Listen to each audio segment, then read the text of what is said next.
Шулмын хар давс нь эд шидийн болон энерги цэвэршүүлэх зорилгоор ашигладаг хамгаалтын хэрэгсэл юм.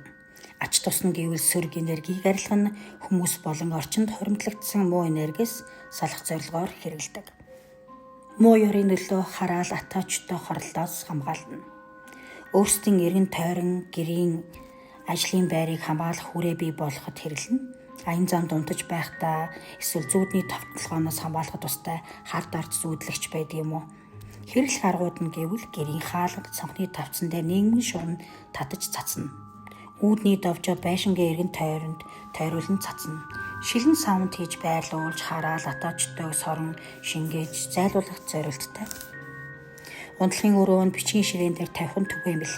Энэ маш ач тустай. Хамгаалах зорилгоор юм. Хувийн хамгаалалт болгож жижиг ууданд хийж биедээ авч болно. Үзүүгээр зөөх цөөхөнд хийх гэх мэт.